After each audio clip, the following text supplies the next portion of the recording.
Human rights groups and some foreign officials, including the US Secretary of State, they've all come out to condemn the excessive use of force by the Turkish police.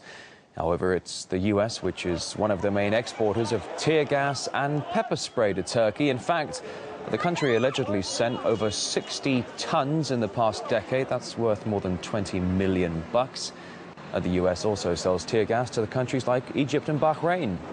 RT's Marina Portnaya reports on who's cashing in on all the rivers of tears. For 6 days, the world has seen video and images of Turkish police cracking down on thousands of anti-government protesters. And while unarmed activists of all ages have been targeted indiscriminately with tear gas and pepper spray, critics say that behind closed doors, the United States has long played a major role in aiding the police brutality that is currently unfolding in Turkey. You see, according to reports, Turkey has bought $21 million worth of tear gas and pepper spray in the past 12 years, and the United States is listed as a main provider. See, the U.S. is one of the world's largest manufacturers and exporters of tear gas, and whether sold or given, tear gas shipments from the United States to anywhere in the world must be approved by the U.S. government.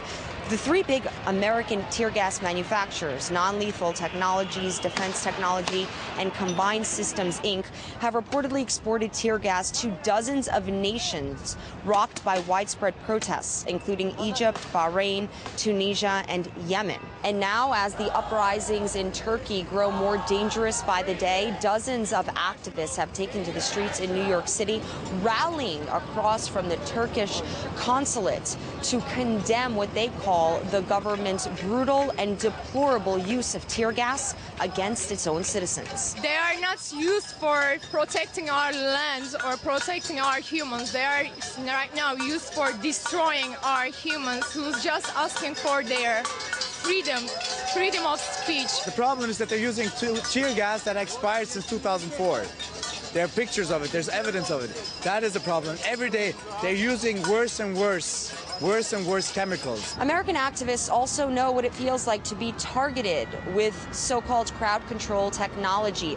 Tear gas canisters were widely used against protesters participating in the Occupy Wall Street movement. And experts say that the corporations manufacturing those technologies are profiting at home and abroad by assisting governments around the world that aim to repress freedom of speech and democratic movements. Reporting from New York, Marina Portnaya, RT. And Nurettin Gültekin was one of those gassed by police in the Turkish capital, Ankara. He explained exactly how it feels to be targeted by the heavy hand of the authorities. I am the one of the most that has been exposed by the tear gas and water cannon. It reduced my vision and caused crying and sneezing. And since I have asthma, during the event, I had multiple severe asthma attacks. And I can say that the main provoker is police and government. We are tired of a bullying government with its corrupt media. We don't have any freedom of speech. Taksim, this park matter, has become a matter about more than just saving a bunch of trees. This is a protest against ignorant mentality that hurts its own people. They cannot scare us. We do not do any harm to anyone or anything. But however, the provokers, such as government and police officer, calls us and shows us that we hurt everywhere without any reason.